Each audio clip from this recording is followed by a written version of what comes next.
नमस्कार, आप देख रहे हैं जेएमडी न्यूज। मैं हूं आपके साथ सौम्य मिश्रा।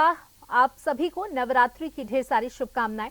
देखिए, आज नवरात्रि के चौथे दिन पर हम चर्चा करने वाले हैं क्योंकि मां कुष्मांडा की पूजा की जाती है आज, और इस दिन पे विधि विधान से मां दुर्गा की आराधना होती है। मां कुष्मांडा की, जिनकी मंद मुस्कान से सृष्टि की रचना हुई है, ब्रह्मांड की आदिशास्त्री ऊर्जा की देवी हैं, जो जीवन में प्रकाश और सकारात्मकता भरती हैं।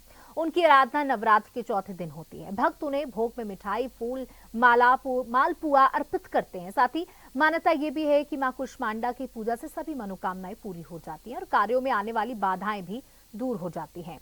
देवी पुराण के अनुसार विद्यार्थियों को नवरात्रि में भी मां कुष्मांडा की पूजा करनी अवश्य मानी जाती है। आज तमाम बिंदुओं पर हम चर्चा करेंगे कि किस तरह से हम मां कुष्मांडा को खुश कर सकते हैं, मां की महिमा हम पर बरस सकती है। उसके लिए हमारे साथ हमारी खास मेहमान जुड़ी हुई हैं। नितिशा मल्होत्रा जी, आपका बहुत बहुत स्वागत है जेएमडी न्यूज पर। जी, थैंक यू। राधे राधे सभी को। नितिशा जी एक मशहूर एस्ट्रोलॉजर हैं और आज बताएंगी कि मां कुष्मांडा की पूजा करने से आपके कौन से ग्रह जो है वो शांत हो सकते हैं और किन चीजों को आप सुधार सकते हैं, किस तरीके के विधि विधान आपको अपनाने होंगे, कौन सी गलतियां आपको नहीं करनी है। नितिशा जी, देखिए, नवरात्रि के चौथे दिन मां कुष्मांडा की पूजा का विशेष महत्व माना जाता है। कौन कौन सी तरह से हम मां कुष्मांडा को प्रसन्न कर सकते हैं, कौन कौन सी छोटी छोटी बिंदुओं का भी हमें ध्यान रखना होता है इस दिन? जी, माँ कुष्मांडा, माँ का चौथा रूप, ये ऐसा रूप है जो एक गर्भवती स्त्री का है, या माँ ने यहाँ पर गर्भ को धारण किया हुआ है। कुष्मांडा, अगर आप इनके नाम को ही समझते हैं तो उष्णा की देवी, और अंड प्रकार से उन्होंने ब्रह्मांड की रचना की है। यानी जो ब्रह्मांड की जो शेप है वो अंडे की शेप में है, तो ब्रह्मांड को रचने वाली कुष्मांडा। तो हमें सीधी तरह से समझ में आ रहा है कि माँ ने गर्भ धारण किया, अब वो सृष्टि की रचना कर रही है और यहीं से सृष्टि का आरंभ भी हो रहा है। माँ के इस रूप में वो सिंह पर सवार है, कमल आसन पर विराजमान है। उनके 8 भुजाएं हैं। 8 भुजाओं में उन्होंने कमंडल, जपमाला भी ली हुई है, धारण किया हुआ। एक हाथ में अभय मुद्रा है, एक हाथ में कमल का फूल है, और खड़ग, त्रिशूल, जो चक्र है, सुदर्शन चक्र, और सभी उन्होंने अस्त्र शस्त्र भी धारण किए हुए हैं। यानी वहां अपनी संतान को उत्पत्ति के साथ साथ वो अभय मुद्रा में भी है, ज्ञान मुद्रा में भी है, और साथ ही साथ उनके सभी प्रकार के कष्टों को, जस्ट लाइक असुर और जितने राक्षस है, उनका नाश करने के लिए उन्होंने शस्त्रों को भी धारण किया हुआ है। यही वो रूप है जहां पर 3 लोकों में सृष्टि को धारण करने वाली माँ कुष्मांडा पूरी तरह से ऊर्जा का, उष्णा का प्रतीक है। जिनको भी स्वास्थ्य संबंधी दिक्कतें रहती हैं वो माँ कुष्मांडा की पूजा कर सकते हैं। जिनको भी वंश वृद्धि में दिक्कतें आ रही है वो माँ कुष्मांडा की पूजा कर सकते हैं। जिनको भी गर्भ धारण करने में दिक्कतें आ रही हैं, देखिए आज बहुत सा साइंस आगे बढ़ चुका है, तो FIV FVI से जो बच्चे उत्पन्न हो रहे हैं, लेकिन बच्चे तो उत्पन्न हो रहे हैं, लेकिन सोल सोल कैसे आती है? यही उष्णा है जो कुष्मांडा में है। वही उष्णा उस गर्भ में नाभि के थ्रू जाती है। जब तक सूर्य की रोशनी नाभि पर नहीं पड़ती है, सोल डिवीजन यानी सोल वहां तक नहीं पहुंचती है। इसलिए माँ कुष्मांडा उष्णा की देवी है जो सोल को ट्रांसफर दिखाती है, जो नाभि में यानी गर्भ में सोल को पहुंचा देती है। इसलिए जिनका भी संतान संबंधी कोई भी दिक्कतें आ रही है जिंदगी में, स्वास्थ्य संबंधी कोई भी दिक्कतें आ रही है जिंदगी में, वो माँ कुष्मांडा की पूजा कर सकते हैं।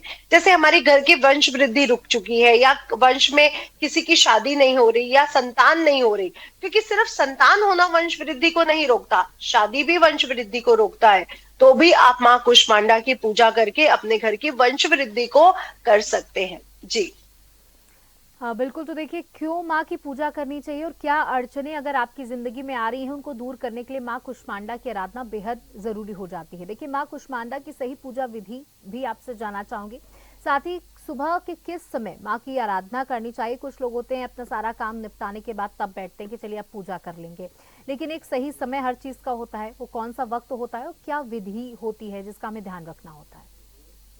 Thank you so much. बहुत ही अच्छा क्वेश्चन कि टाइम क्या होना चाहिए। देखिए, हम कुष्मांडा माँ की बात कर रहे हैं जहां पर उन्होंने सृष्टि की रचना की है। ये जो टाइम है ये ब्रह्म मुहूर्त का है, जहाँ पे सूर्य और चंद्रमा मिल रहे हैं। तो कृपया जब आप कुष्मांडा देवी की पूजा करते हैं, आप अपने वंश वृद्धि को बढ़ाना चाहते हैं, आप स्वास्थ्य को बढ़ाना चाहते हैं, आप ऊर्जात्मक रहना चाहते हैं, आपको किसी भी प्रकार की ऊष्मा चाहिए, तो आप माँ कुष्मांडा की पूजा करिए।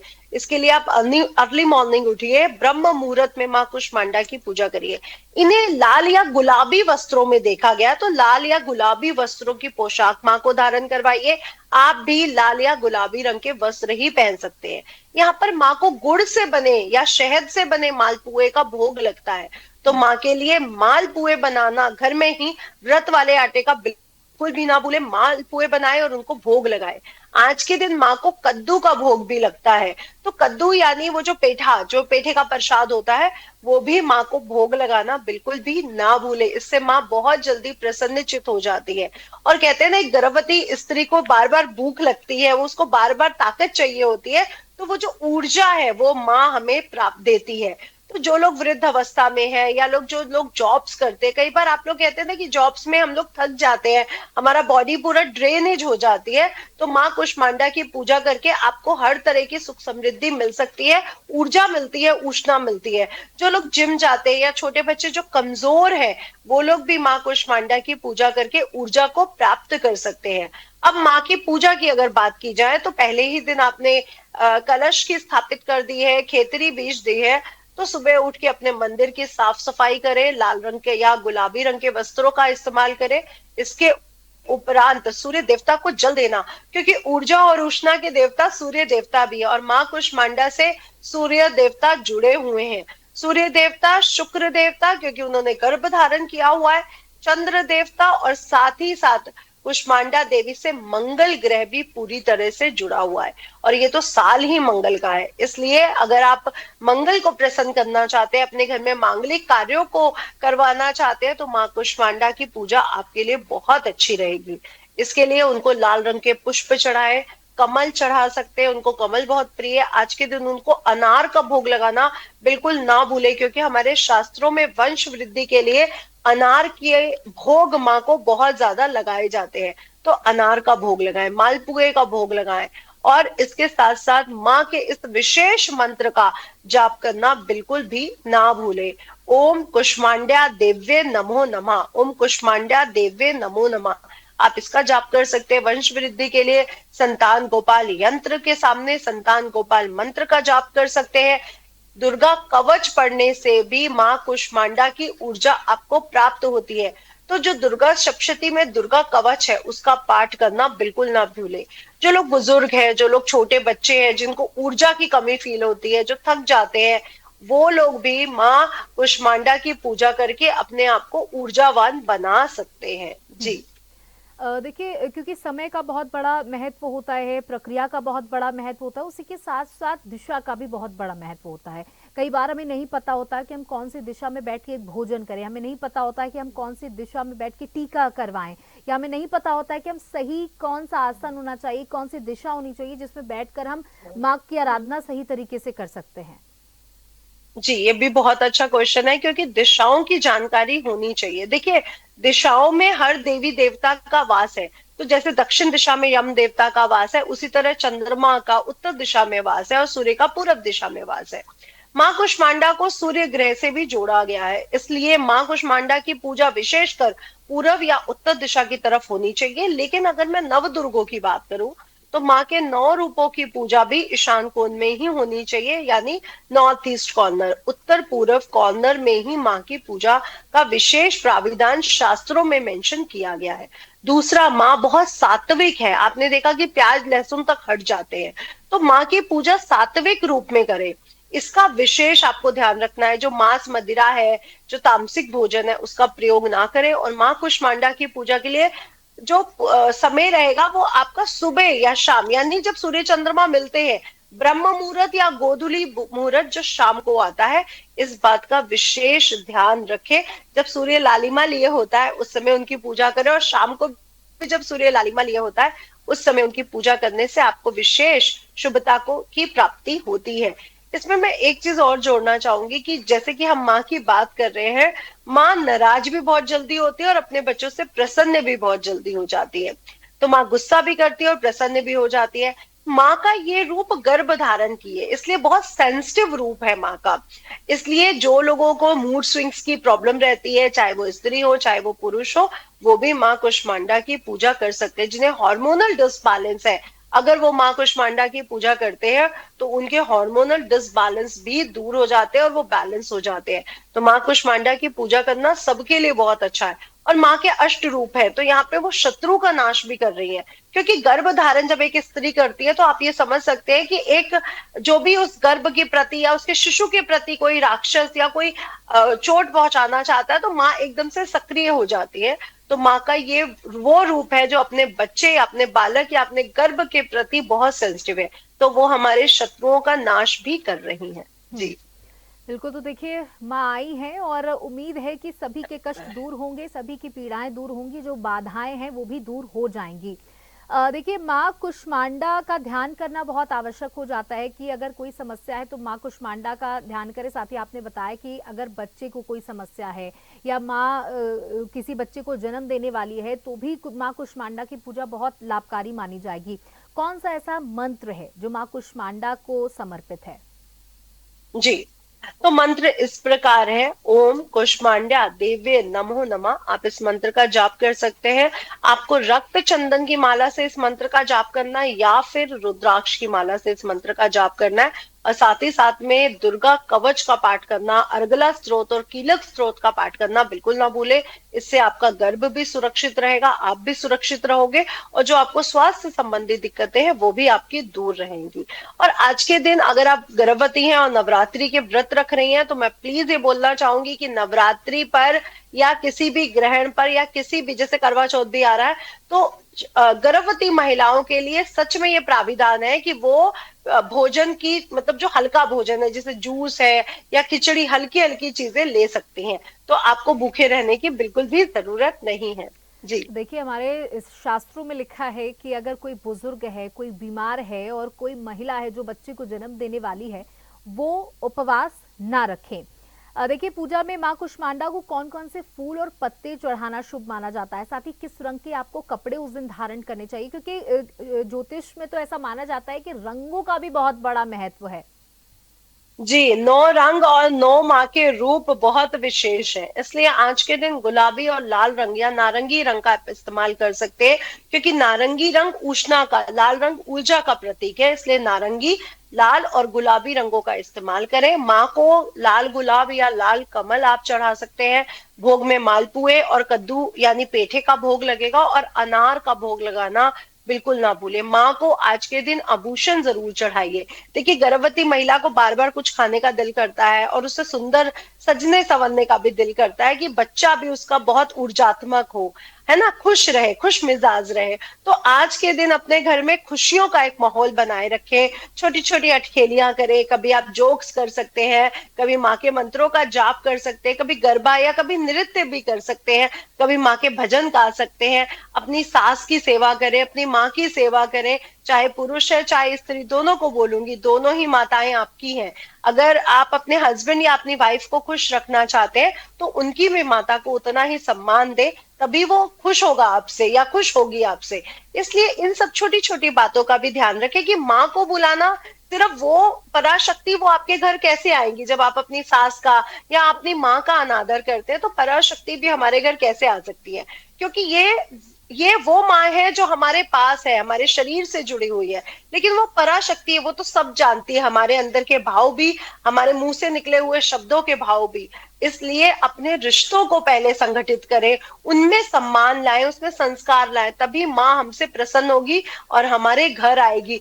जो लोग अपनी पत्नियों की, क्योंकि आप कुष्मांडा देवी की बात कर रही हैं, यहाँ पे उन्होंने गर्भ धारण किया है, यानी वो शिव को प्राप्त कर चुकी हैं। तो सीधा सीधा क्लियर होता है कि अगर आप अपनी पत्नी को गाली गलौज कर रहे हैं, उनका सम्मान नहीं करते, उनके साथ अच्छे से आप बिहेव अच्छा नहीं करते हैं, तो माँ आपके घर कैसे आ सकती हैं और आपके घर वंश वृद्धि भी कैसे अच्छे से हो सकती है। इसलिए अपने घर की स्त्रियों को सम्मान दे, और स्त्रियों से भी कहूंगी, अगर अपने घर के पुरुषों को आप सम्मान देते हो तो इससे आपका गुरु तत्व स्ट्रांग होता है, और अपने गुरु तत्व को स्ट्रांग करने से प्रॉस्पेरिटी, सुख समृद्धि बढ़ती है, सुंदरता बढ़ती है। तो दोनों को ही एक दूसरे को सम्मान भी देना चाहिए। शिव पार्वती का उस रूप में जहां पर माँ कुष्मांडा है, जहां पर अब वो सृष्टि यानी ब्रह्मांड को रचने वाली है, तो ये रूप सबसे कोमल है, सबसे सेंसिटिव है, और ये रूप उस प्रतीक है पूरी तरह ऊर्जा और उष्णा का भी। जी। तो देखिए, नवरात्रों का सबसे बड़ा जो मैसेज है वो यही है कि आप अपने घर की स्त्री को, अपनी पत्नी को, अपनी माँ को, अपनी बेटी को, और अगर घर से बाहर भी आप निकलते हैं तो जो स्त्री आपसे टकराती है, जिससे भी आप बात करते हैं, उसके लिए भाव अच्छा रखें। कोई भी ऐसी चीज उसे ना बोले जिससे उसे दुख पहुंचे, या मन में कोई मलाल ना रखे, साथ ही कोई ऐसी भावना भी अपने मन में ना रखे कि आप मुंह पे कुछ और हैं और अंदर उसके लिए कुछ खराब सोच रहे हैं। तो सबसे बड़ा नवरात्र यही है और सबसे बड़ी पूजा बहुत भी अच्छी बात बोली है। आपने कि हमारे सभी के मन में स्त्रियों के प्रति, पुरुषों के प्रति सम्मान होना चाहिए, कर्तव्य निष्ठा होनी चाहिए, कोई भी मतभेद अपने दिल में नहीं रखने चाहिए, और शब्दों का प्रयोग करते समय बहुत ध्यान रखना चाहिए कि हम उन्हें क्या शब्द बोल रहे हैं, क्योंकि एक स्त्री ही ऐसा तत्व है जो पुरुषों में भी देवी समान कहा गया। आपने किसी पुरुष को ऐसे संबोधित करते हुए नहीं सुना होगा कि देव जी इधर आइए, लेकिन स्त्रियों के लिए हमारे भारत में, हमारे पुराणों में, हमारे शास्त्रों में देवी का प्रयोग किया गया है। और हमने ये भी देखा है कि पूजा में जब हम मुद्रा बनाते हैं शिखा पर, कंठ पर, स्त्री नहीं करती, क्योंकि स्त्री को पहले ही शुद्ध माना गया है। पुरुष में शुद्धता के प्रतीक के लिए सभी तरह के चीजें करवाई जाती हैं, जैसे जल पीजिए, हाथ धोइए, ये करिए, लेकिन स्त्री तत्व को उन्होंने हमारे शास्त्रों ने पूरी तरह से शुद्ध माना है। इसलिए स्त्रियों का सम्मान करना बहुत जरूरी है। जी। देखिए, क्योंकि भोग लगाया जाता है, हालांकि कहते हैं कि भाव ही सब कुछ होता है। अगर आपके भाव अच्छे हैं तो माँ कुछ भी स्वीकार कर लेती हैं, लेकिन उसके बाद भी हम तमाम तरीके के भोग माँ के सामने रखते हैं और उन्हें प्रसन्न करने की कोशिश करते हैं। जैसे कि अभी और अन्य दिनों पे चर्चा हुई है कि कौन कौन से भोग जो है वो माँ को अर्पित करने चाहिए। माँ कुष्मांडा का सबसे प्रिय भोग कौन सा है? माँ कुष्मांडा को गुड़ से बना या शहद से बना मालपुआ बहुत प्रिय है। इसीलिए मैं बार बार यहाँ पे 4 बार मैंने अलग अलग 4 चीजों का भोग बोला है, क्योंकि गर्भवती स्त्री को थोड़ा सा ऊर्जा की जरूरत होती है, तो भोग बार बार देना चाहिए। तो आज के दिन उनको कई बार भोग दीजिए, जैसे मालपुए का भोग दिया, उसके बाद पेठे का भोग दीजिए। ऐसे करते हुए कभी फल का भोग लगा दीजिए, कभी अनार का भोग लगा दीजिए। तो माँ को मालपुआ तो बहुत प्रिय है, उसके बाद पेठे का भोग भी आज के दिन जरूर लगाइए। कद्दू से बनी खीर या लौकी से बनी खीर भी अगर आप माँ को भोग लगाते हैं तो माँ बहुत जल्दी प्रसन्न हो जाते हैं। लेकिन आज के दिन शहद और गुड़ का इस्तेमाल करना बिल्कुल भी ना भूलिए, क्योंकि गुड़ जो तत्व है, शहद जो तत्व है, वो सूर्य और मंगल को डिनोट करती है, और माँ कात्यायनी सूर्य ग्रह की अधिष्ठात्री देवी है। इसलिए गुड़ और शहद का प्रयोग करना बिल्कुल भी ना भूलिए। जी। बिल्कुल। देखिए, कई लोग जो उपवास रखते हैं उनकी सबसे बड़ी समस्या आमतौर पर जो मैंने ऑब्जर्व किया है वो ये कि वो उपवास तो रह रहे हैं, लेकिन सुबह जैसे ही उठते हैं पूजा करने के बाद फल खाते हैं, फिर दोपहर में खीर खाते हैं, फिर शाम को फिर स्नैक्स के तौर पे कुछ ले लेते हैं, फिर उसके बाद रात में खाना खाते हैं। तो इसका कोई मतलब मुझे नहीं लगता कि इसका कोई मतलब नहीं। उपवास मतलब जो आप वाकई में भूखे रह करके माँ की आराधना उस तरीके से कर रहे हैं। तो आप इसे किस तरीके से देखते हैं कि उपवास को उपवास की तरह रहना चाहिए कि दिन भर खाते पीते रहना चाहिए? नहीं नहीं, उपवास का मतलब बिल्कुल भी भूखे रहना नहीं है। व्रत का मतलब होता है संकल्प शक्ति से आगे बढ़ना। जो भी हम अपने जीवन में पाना चाहते हैं उसमें संकल्प शक्ति लाए। हमने देवी को घर अपने बुलाया है, तो उनकी पूजा में, वो साधना में या वो व्रत में हमें संकल्प शक्ति चाहिए। तो भूखा रहना कहीं पे भी ये प्राविधान नहीं है। देखिए, नॉर्थ इंडिया में देखिए मौसम चेंज हो रहा है, गर्मी से सर्दी की तरफ जा रहे हैं और सर्दी से गर्मी की तरफ आते हैं। चैत्र नवरात्रे में, शारदीय नवरात्रे में हम गर्मी से सर्दी की तरफ जाते हैं, तो हमारा इम्यून सिस्टम कमजोर होने लगता है, क्योंकि मौसम चेंज हो रहा है। ये हमारा साइंटिफिकली रीजन है कि इस समय अगर हम कम खाएं तो हमारा इम्यून सिस्टम स्ट्रांग होता है, हमारी पाचन क्रिया अच्छी रहती है, और ठंड से बचने के लिए हमारा शरीर प्रोटीन को ज्यादा वो करता है और तैयार हो जाता है। लेकिन साउथ इंडिया में तो देखिए बहुत ज्यादा ठंड या बहुत ज्यादा गर्मी नहीं पड़ती है, इसीलिए अलग अलग वो हो सकते हैं। लेकिन व्रत का बेसिकली मतलब है संकल्प शक्ति। मैं आत्मा और परमात्मा तक जो पहुंचने की हमारी क्रिया है, जो हमारी यात्रा है, वो है व्रत, वो है संकल्प शक्ति। तो माँ से सिर्फ भाव से जुड़िए, भूखे रहने से कुछ नहीं होगा। क्योंकि भूखे रहने के बाद होता क्या है, हमने ये खाना है, अब हम क्या बनाएं, अब हमें क्या खाने को मिलेगा। तो भूखा रहना कहीं पे भी नहीं लिखा है। हल्का भोजन करें ताकि आपका साधना में, मंत्रों में, अपनी व्रत में मन लग सके। आप जो संकल्प कर रहे हैं, आप जो पाना चाहते हैं, उसमें आपका मन लग सके, जिसमें आप मेडिटेशन के थ्रू जुड़ सके। और जब हम कहते हैं ना कि हम मेडिटेशन कर रहे हैं, हम ये चीज मांग रहे हैं, हम वो चीज मांग रहे हैं, चैंटिंग कर रहे हैं, तो बिल्कुल ये वही मेडिटेशन है कि हम बस माँ से मांग रहे हैं कि हमें ये चीज चाहिए, आपका बच्चा ये मांग रहा है। तो अपनी जो भी इच्छा है वो माँ के सामने रखते हुए आप उस संकल्प शक्ति को बढ़ाएं कि मुझे ये चीज चाहिए। यहाँ पे व्रत का मतलब ये बिल्कुल भी नहीं है कि भूखे रहना। हाँ, तामसिक भोजन का प्रयोग छोड़ दे, हल्का भोजन करें, जितना हो सके फल लें ताकि आपका विटामिन बॉडी में अच्छे से मिल पाए साइंटिफिकली, ताकि वो आगे प्रोटीन लेने को भी तैयार हो हमारी बॉडी। तो पहले वो विटामिन स्टोर करेगा ताकि वो प्रोटीन को पचाने के लिए भी बॉडी तैयार हो जाए। जी। क्योंकि हमें सर्दियों में चाहिए बहुत सारा प्रोटीन, विटामिन, विटामिन डी, क्योंकि हमें सूर्य की रोशनी भी नहीं मिल पाएगी दिसंबर जनवरी में। तो हमारा शरीर तैयार हो रहा होता है, इसलिए व्रत का नियम बनाया गया। सिंघाड़े के आटे, कुट्टू का आटा, इसका नियम बनाया गया, फल का नियम बनाया गया, ड्राई फ्रूट्स, मखानों का नियम बनाया गया, लौकी की खीर, स्वाकी चावल की खीर।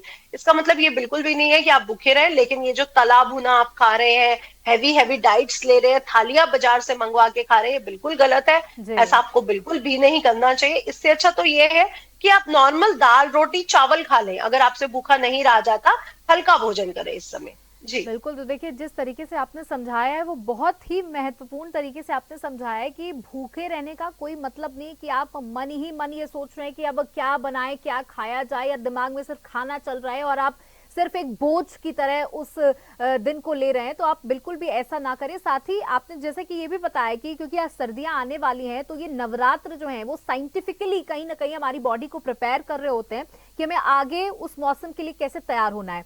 क्योंकि देखिए माँ कुष्मांडा जी की पूजा से ग्रह दोष या ऊर्जा संबंधी जो समस्याएं होती हैं वो भी क्या दूर होती हैं? जी बिल्कुल। जैसे कि माँ कुष्मांडा ऊर्जा की देवी है, सूर्य ग्रह की देवी है, मंगल ग्रह की देवी है, चंद्र ग्रह और शुक्र ग्रह की देवी है। तो ये चारों ग्रह आपसे प्रसन्न हो जाते हैं, स्पेशली सूर्य ग्रह आपसे प्रसन्न हो जाता है। आपके मुख मंडल पर एक अच्छी ऊर्जा, एक अच्छी रोशनी आपको दिखाई पड़ने लग जाती है। और जो आपकी वंश वृद्धि हो रही है वो बहुत संस्कारी, अच्छा संतान आपको प्राप्ति होती है। और साथ ही साथ ये कहूंगी, जो माँ कुष्मांडा की पूजा करता है उसका सूर्य तत्व बहुत स्ट्रांग हो जाता है, जिससे उसका नेम फेम बढ़ता है। तो माँ कुष्मांडा की पूजा करिए और सूर्य और मंगल तत्व को स्ट्रांग करिए। इससे आपके जीवन में एक साहस भी बढ़ता है, एक कॉन्फिडेंस भी बढ़ता है। ओवर कॉन्फिडेंस नहीं, कॉन्फिडेंस, जिसे हम आत्मविश्वास और साहस भी कहते हैं। बिल्कुल, तो देखिए आपको कुष्मांडा देवी की कैसे कैसे पूजा करनी है, क्या भोग उन्हें लगाना है, और सबसे जरूरी बात, आपको अपने घर में मौजूद उस हर महिला का सम्मान करना है, चाहे वो आपकी माँ हो, चाहे वो आपकी पत्नी हो, चाहे वो आपकी बेटी हो। अगर आप सबसे पहले उन्हीं की पूजा कर लेंगे तो माँ अपने आप ही प्रसन्न हो जाएंगी। नितिशा जी, आपने बहुत ही महत्वपूर्ण जानकारी दी और सबसे जरूरी बात कि आपने बहुत तरीके से इन बातों को समझाया। बहुत बहुत शुक्रिया हमारे साथ जुड़ने के लिए इस कार्यक्रम में। तो देखिए हमने बताया कि माँ कुष्मांडा जो कि चौथे दिन की देवी होती हैं, उनकी आराधना आपको कैसे करनी है और कैसे फल आपको प्राप्त होंगे। इसी के साथ इस खास कार्यक्रम में इतना ही। बने रहिएगा जेएमडी न्यूज के साथ। नमस्कार।